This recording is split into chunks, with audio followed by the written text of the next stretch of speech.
Bismillahirrahmanirrahim. Alhamdulillahi rabbil alamin. Ashhadu an la ilaha illallah wahdahu la syarika lah. Wa ashhadu anna sayyidana wa maulana Muhammadan abduhu wa rasuluh. Allahumma salli wa sallim wa barik ala sayyidina Muhammad wa ala alihi wa sahbihi wa zurriyyatihi ila yaumil qiyamah. Amma ba'd. Yang kita hormati dan kita cintai para habaib, para alim ulama, guru-guru agama, para muhibbin, hadirin hadirat rahimakumullah. As-suratut tasi'atu min suwaril Qur'an, suratut Taubah, madaniyatun wa ayatuha tis'un wa ishrun wa mi'ah. Pertama-tama puji syukur selalu kita haturkan kehadirat Allah Subhanahu wa ta'ala atas limpahan karunia yang tak terhingga yang selalu kita terima. Salawat dan salam juga selalu kita haturkan kepada junjungan kita, baginda kita, Nabi besar Muhammad sallallahu alaihi wasallam, dan kepada seluruh keluarga, para sahabat, zuriat dan pengikut beliau ila yaumil qiyamah. Surat yang ke-9 dari surah-surah Al-Qur'an, yaitu surat Taubah. Surat Taubah ini madaniyatun, diturunkan kepada baginda Rasul sewaktu beliau di Madinah atau beliau sesudah hijrah. Dan ayat-ayatnya surat Taubah ini berjumlah 129 ayat. 129 ayat.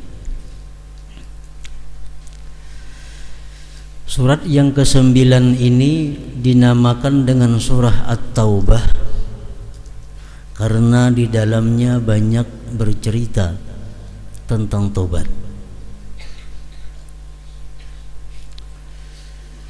Di antaranya firman Allah Subhanahu wa ta'ala dalam surat ini ayat 104, alam ya'lamu annallaha huwa yaqbalu taubata an ibadihi wa ya'khudus sadaqat wa annallaha huwat tawwabur rahim. Apakah mereka tidak tahu sesungguhnya Allah menerima tobat daripada hambanya dan menerima sedekah, bahwasanya Allah Maha menerima tobat, Ar-Rahim yang Maha Penyayang. Nah, kurang lebih demikian terjemah daripada ayat 104 surat At-Taubah tersebut.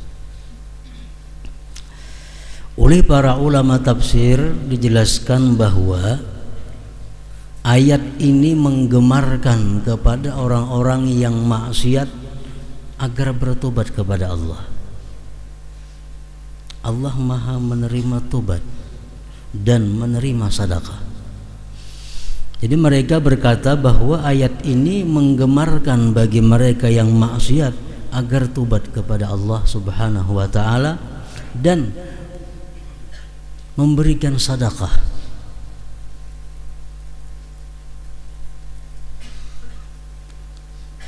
Sekaligus juga dalam ayat ini adalah secara tidak langsung bahwa Allah menyatakan Allah suka hamba-hambanya yang bertobat itu kemudian mereka bersedekah.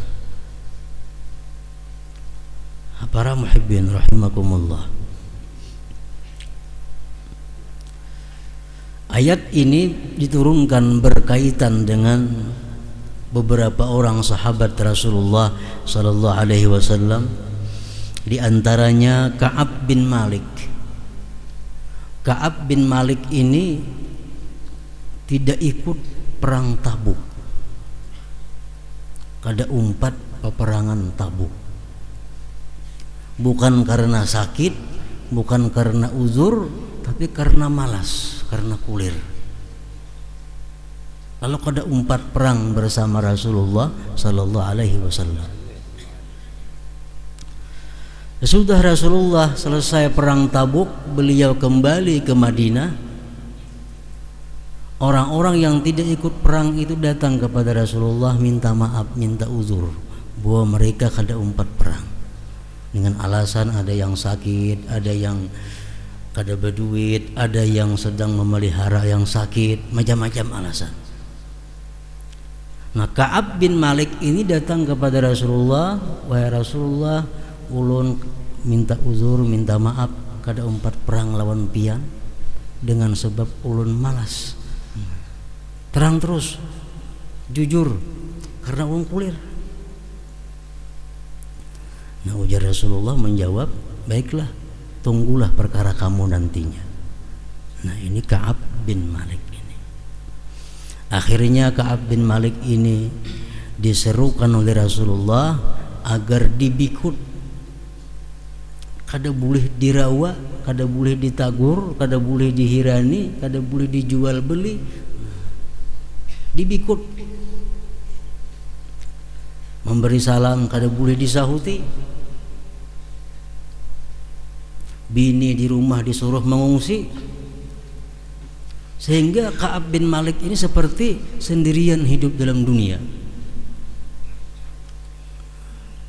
Beparak orang berjauhan, datang ke kelompok sini orang berjauhan. Akhirnya selama 50 malam kalau kada khilaf, Allah menurunkan wahyu kepada Rasulullah bahwa Allah sudah menerima tobatnya Ka'ab bin Malik. Nah, sesudah dikabarkan kepada Ka'ab bin Malik bahwa Allah Subhanahu wa taala menerima tobatnya, maka Ka'ab bin Malik mengambil sebagian besar hartanya, dia sedekahkan, dia wakafkan kepada Rasulullah sallallahu alaihi wasallam untuk kepentingan kaum muslimin dan muslimat. Nah, ini maksudnya lah Allah menerima tobat dan Allah menerima sedekah tadi. Para muhibbin rahimakumullah. Jadi kita dianjurkan sesudah kita bertobat kepada Allah, kita bersedekah. Gunanya sedekah itu apa? Pertama, kita bersyukur bahwa kita diberi anugerah, diberi taufik hidayah untuk tobat.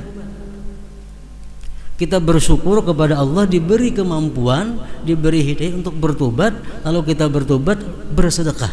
Nah, sebagai tanda syukur kita atas anugerah bertobat itu.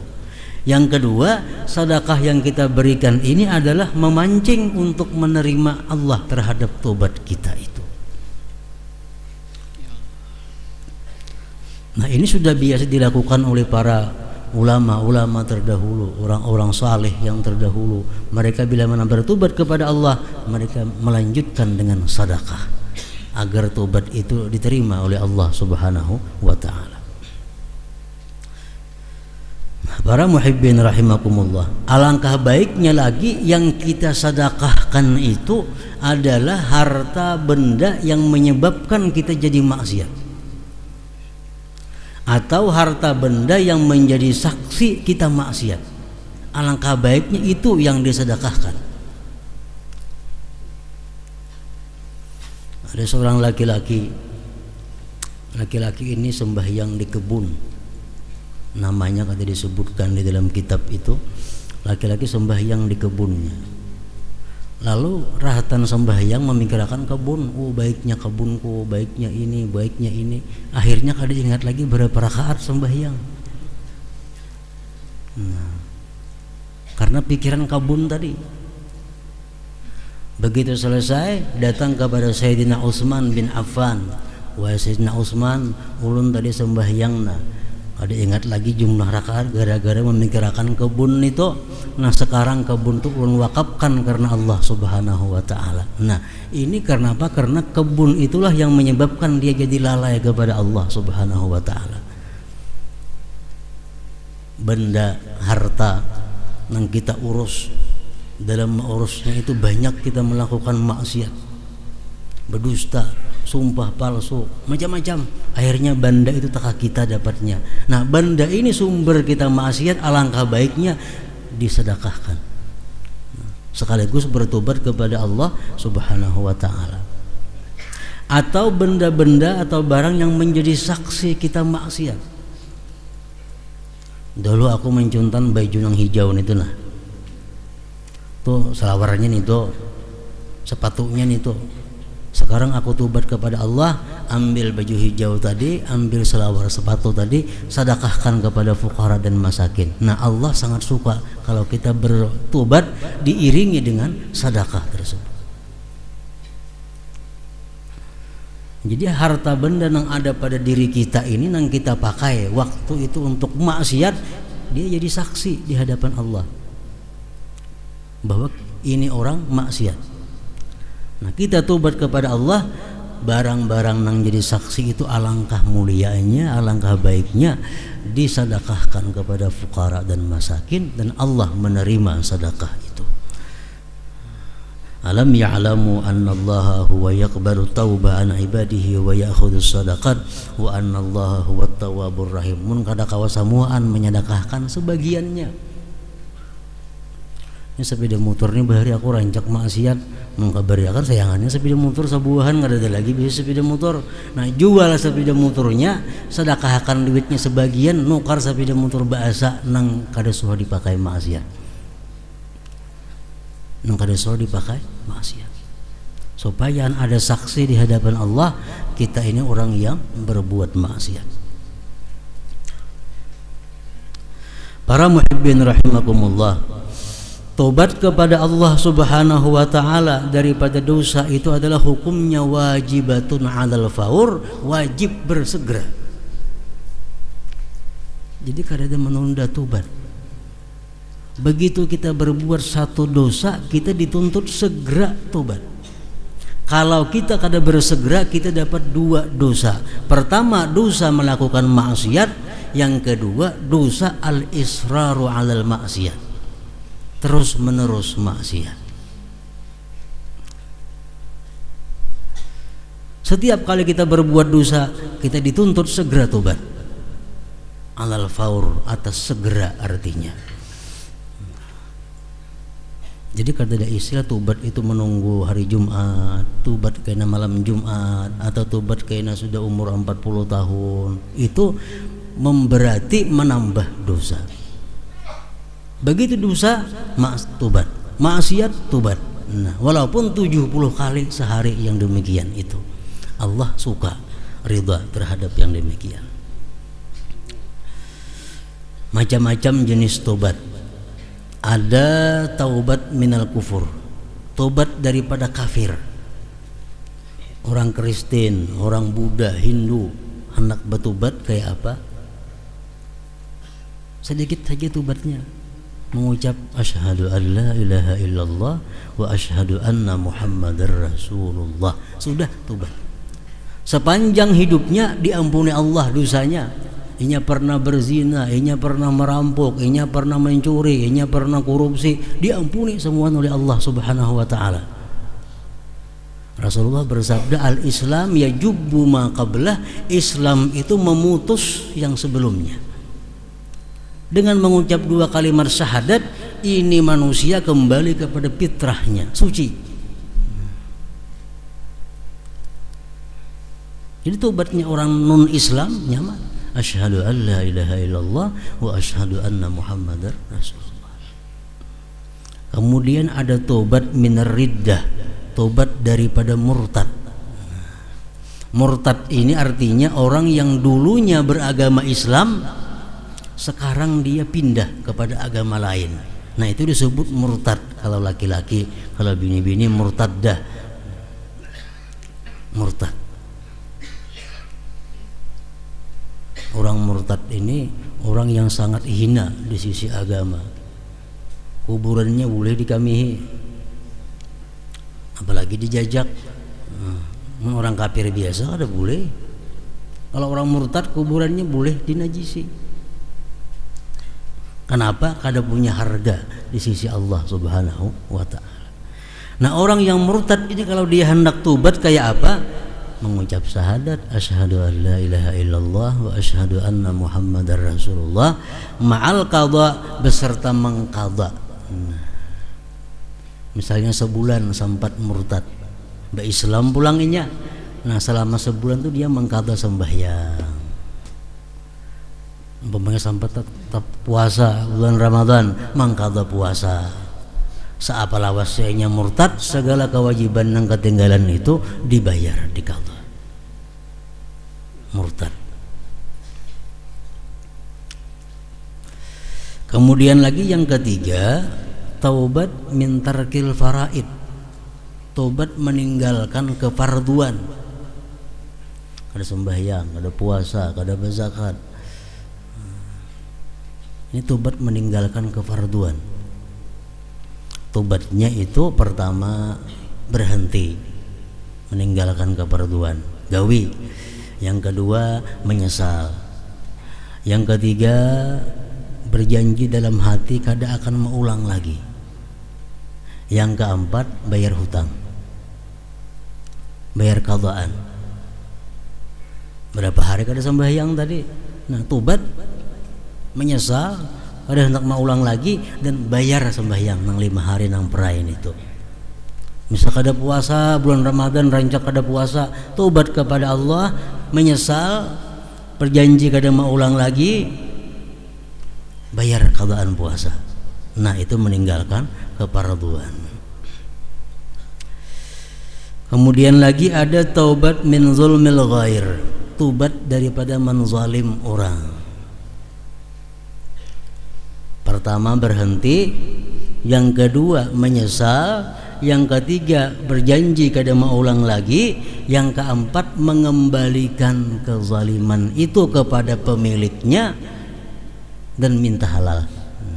Ngalih itu batnya. Sabuting aja syaratnya tuh kada digawe, kada tobat ngarannya.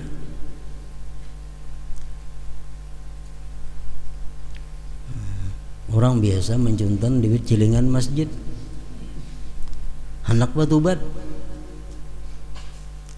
Pertama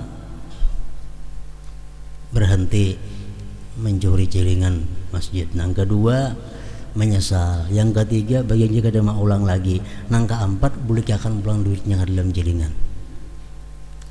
Hanyar tobat. Bila kada jam itu kada tobat lagi ngarannya. Taubat min zulmil ghair.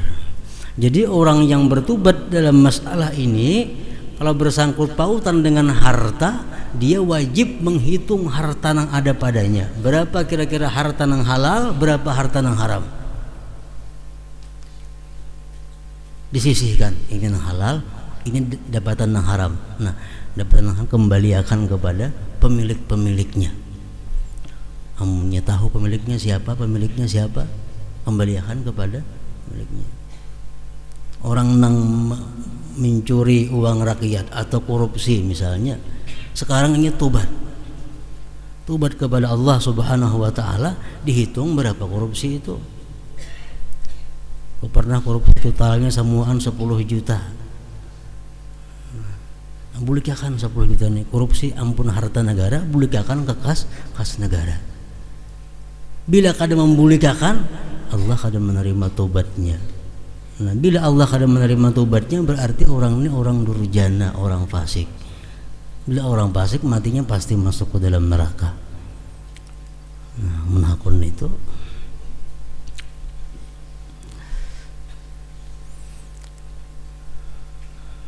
Yang kelima, taubat minal muharramat allati la tata'allaqu bihaqqil ghair, taubat daripada yang haram-haram yang kada bersentuhan dengan hak orang lain. Seperti minum arak, makan babi, membuka aurat dan sebagainya yang tidak hubungannya ke orang lain. Ini tobatnya kadang ngalih. Mbah ampe, mbah menyesal, berjanji kada mau ulang lagi, selesai sudah. Nah, Jadi kita wajib fardhu ain hukumnya, masing-masing diri itu wajib bertobat dan meninjau ke belakang kelakuan-kelakuan dahulu kayak apa. Bila anggaran ada salah, tobat kepada Allah Subhanahu wa taala. Anggaran ada harta orang, bulikakan. Anggaran ada pribadi orang, minta halal, minta maaf kepadanya supaya diri kita ini bersih daripada dosa. Allah menerima tobat hamba-hambanya yang bertobat dan Allah menerima sedekah. Para muhibbin rahimakumullah, di dalam surat Taubah ini banyak pesan yang disampaikan oleh Allah kepada hamba-hambanya. Di antaranya, ya ayyuhalladzina amanu ittaqullaha wa kunu ma'as shadiqin. Hai orang-orang yang beriman, takwalah kepada Allah dan jadilah kamu beserta orang-orang yang benar, orang-orang yang jujur. Nah, jadilah kamu orang yang jujur. Ini termasuk yang disampaikan Allah Subhanahu wa taala dalam surat Taubah ini. Imam Ghazali mengatakan jujur itu ada 6. Bila kita kawa ke 6-nya ini jujur, kita bergelar siddiq. Bergelar siddiq, orang yang sangat jujur artinya. Bilanya sebagian haja kawa kita jujur, ngarannya sadiq. Jujur sebahagian artinya. Nang 6 itu nang apa? Nang pertama kita mesti jujur, sidqul lisan, jujur lisan. Jujur mulut. Kalau jujur mulut, fala yatakallamu bil kadzib, dia tidak akan berkata dusta. Sebutnya gitu dulu, jujur. Orang itu kadang mau berdusta, sudah berhak dia mendapat gelar sadiq, orang yang jujur. Innal 'abda la yakdzibul kizbata fayataba'adul malaku anhu masirata mil min natni ma ja'a bihi, rawahu Tirmidzi. Seseorang hamba yang berdusta 1 kali, maka malaikat rahmat menjauh daripadanya sejauh 2 mil. 1 mil, sepanjang 1 mil, karena busuknya mulut orang yang berdusta itu.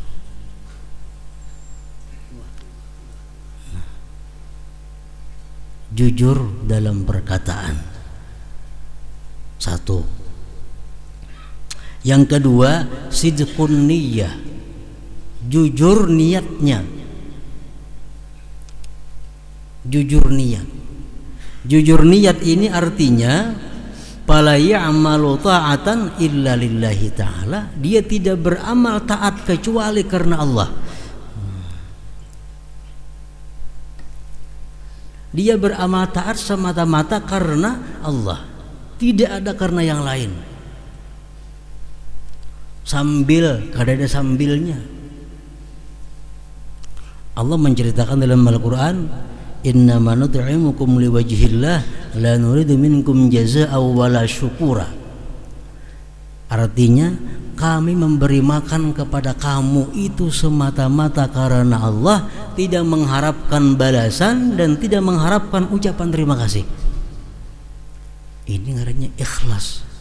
Nah, sidqun niat. Ini beribadah semata-mata karena Allah, tidak ada karena yang lain kepentingan dirinya.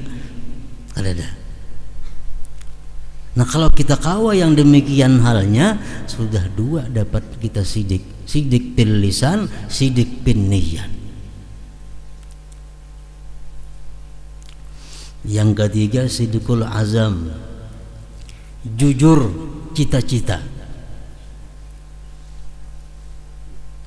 Fala ya'tarihi ajzun wa futurun fi azmihi ka ayyazima in razaqani Allahu malan tasaddaqtu bi thuluthihi wa in a'tani Allahu wilayatan adaltu fiha. Jujur cita-cita itu adalah artinya tidak datang kepada dia lemah cita-cita. Sepertinya berkata cita-citanya dalam hati nih, amun aku kaina dapat duit ini, anakku sedekahkan separuh atau sepertiga. Nah, niat itu, azam itu kancang terus, kada ada lamah-lamahnya. Lain hal kita pikir bahasa kena asa kebanyakan separuh aku memberiakan itu. Nah ini kada jujur ngaranya cita-citanya. Semalam dalam hati separuh aku beriakan, dalam hati aja dalam separuh aku beriakan. Sudah isok asa kebanyakan separuh rapat gin. Ini kada jujur cita-citanya. Nah, atau contohnya lagi, orang yang dalam hatinya bercita-cita, bila mana Allah memberikan kepada aku kekuasaan, wilayah, aku akan bersikap adil padanya. Bila mana Allah memberikan aku wilayah kekuasaan, aku akan bersikap adil. Nah, harus macam itu rata.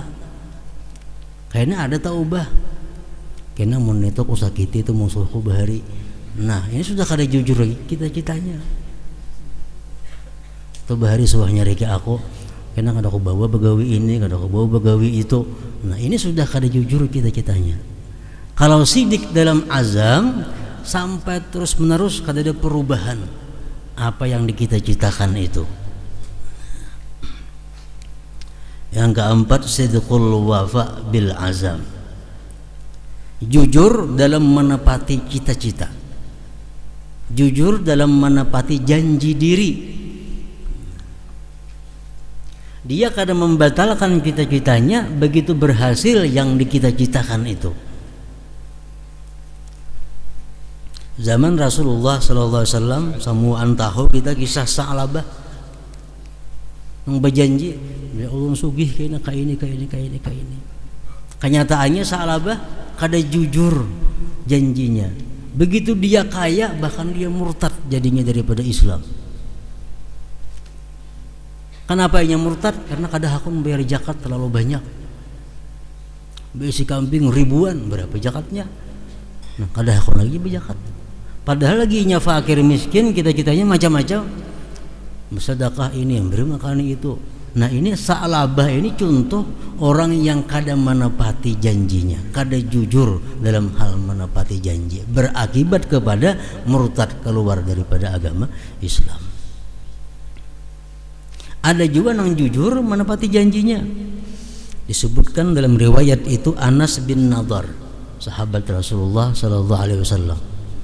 Anas ini pada waktu perang Badar beliau kada umpat. Nah, kada umpat.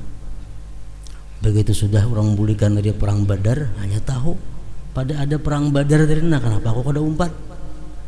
Lalu dia bersumpah dalam hatinya, andai kata sesudah perang Badar ini perang lagi ada, aku pasti akan umpat dan aku berjuang mati-matian bersama Rasulullah. Nah kemudian terjadi perang Uhud. Nah begitu perang Uhud terjadi, Anas bin Nadar berangkat bersama Rasulullah dengan senjata perlengkapan perangnya. Akhirnya Anas bin Nadar berperang dengan orang-orang musyrik dan dibunuh pada perang Uhud itu. Didapati di dalam tubuhnya itu Anas bin Nadar lebih daripada 80 tusukan dan sayatan pedang daripada orang kafir. Nah begitu Anas ini meninggal, Allah menurunkan ayat rijalun sadaqu ma'ahadullah alaih. Ini contoh laki-laki yang menepati janjinya dengan Allah subhanahu wa ta'ala. Ini orang yang jujur dalam hal menepati janjinya.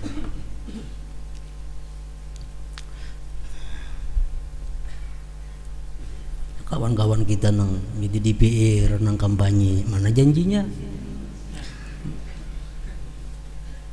Memakmurkan rakyat, mensejahterakan rakyat. Kada jujur dalam hal penepatan janji. Ada yang berjanji 2 tahun kena bergantian lawan kawan dia mau lagi. Kada jujur.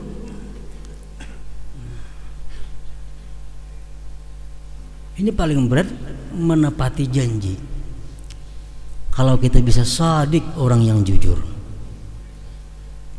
Yang kelima, sidqul a'mal, jujur perbuatan. Sidqul a'mal, jujur perbuatan ini artinya macam apa?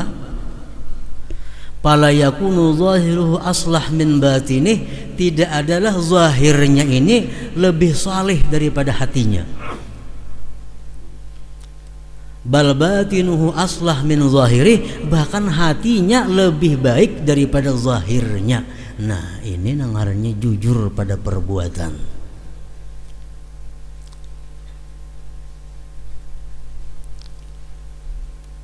Anggota tubuh baik, hati lebih baik lagi daripada itu. Itu artinya jujur dalam perbuatan. Kalau kita kepala memakai kopiah putih, kepala hati kopiahnya lebih putih lagi daripada kopiah kepala yang ada ini. Artinya apa? Kejujuran. Rasulullah berdoa, Allahumma ja'al sarirati khairan min alaniyati waj'al alaniyati salihah. Ya Allah, jadikan batinku lebih saleh daripada zahirku dan jadikan zahirku saleh.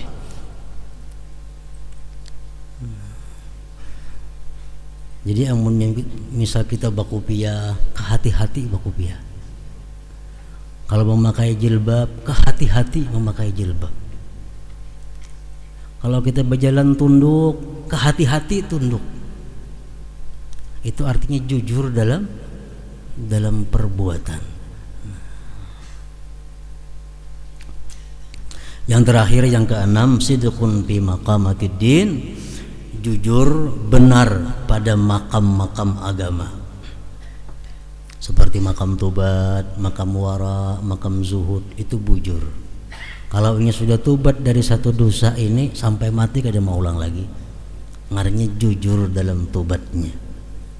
Ini tobat daripada minum arak sampai mati kada minum arak lagi. Ini tobat daripada zina sampai mati kada ada zina lagi. Ini tobat daripada riba sampai mati kada ada ribanya. Nah, itu bujur-bujur tobat. Sidqun fit tobat, sidqun fil wara, bujur-bujur dalam wara. Jangan hanya pengakuan wara, dimuntungnya aja wara. Bujur-bujur wara itu sebenar-benar wara. Dan inti daripada sebenar-benarnya tobat, merasa bahwa diriku masih kotor. Pertanda bahwa kita benar dalam tobat. Kita bujur-bujur wara, kita merasa bahwa diriku sangat jauh daripada sifat wara. Berarti kita sudah benar-benar wara. Bila mana kita merasa diri kita benar-benar zuhud, nah ini dustainya kada jujur. Setiap sifat-sifat yang mulia, yang agung, itu kita selalu merasa belum sampai kepada sifat-sifat itu. Nah, bila bisa 6 perkara ini kita jujur lisan, jujur niat, jujur cita-cita, jujur dalam menepati janji cita-cita, jujur dalam amal perbuatan, jujur dalam tobat dan seterusnya tadi, kita bergelar siddiq, orang yang sangat jujur. Dan siddiq adalah min ahlil jannatil firdaus, penghuni surganya firdaus. Nah, para muhibbin rahimakumullah, mudah-mudahan Allah subhanahu wa ta'ala memberikan kita kekuatan, kemampuan, hidayah dan taufik agar menjadi orang yang benar-benar jujur dalam segala hal ihwal kita. Wa ila hadratin Nabi sallallahu alaihi wasallam. Al-Fatihah. Bismillahirrahmanirrahim.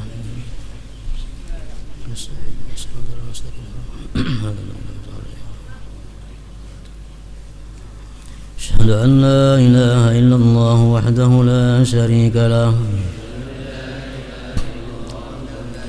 أشهد أن سيدنا محمدا عبده ورسوله.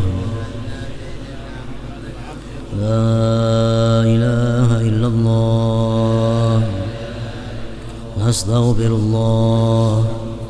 لا إله إلا الله نستغفر الله. لا إله إلا الله ونستغفر الله لا إله إلا الله ونتوب إلى الله لا إله إلا الله محمد رسول الله صلى الله عليه وسلم فيا أيها الرجل منه شفاعة صلوا عليه وسلموا تسليما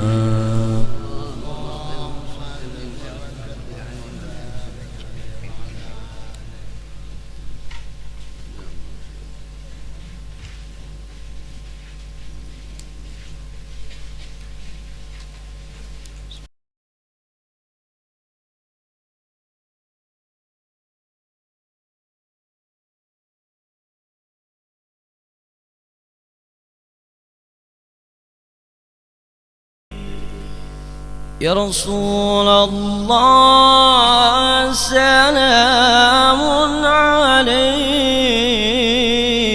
يا رفيع الشان والدرج يا رسول الله سلام عليك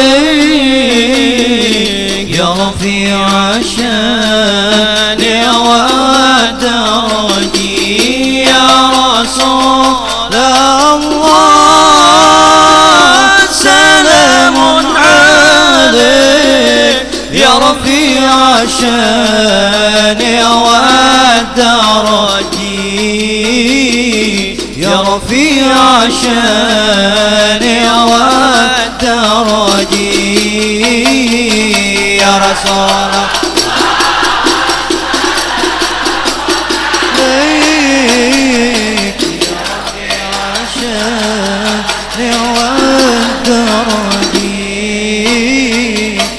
رسول الله سلام عليك يا رفيع الشان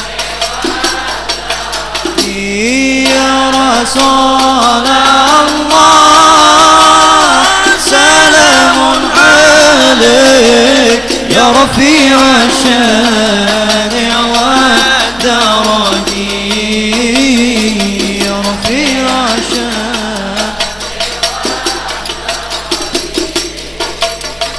عتبة جيرة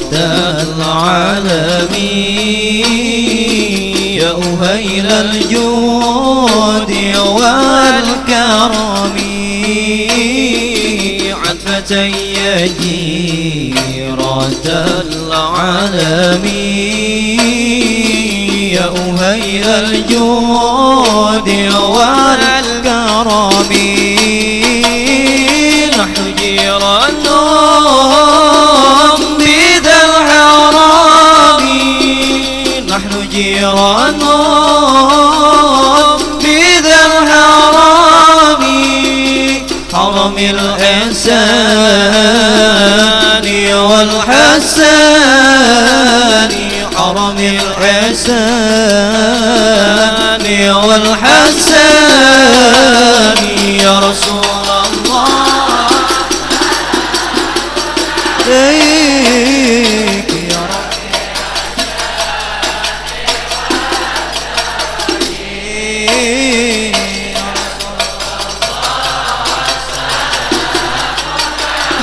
إليك يا رفيع الشان والدرج يا رسول الله سلام عليك يا رفيع الشان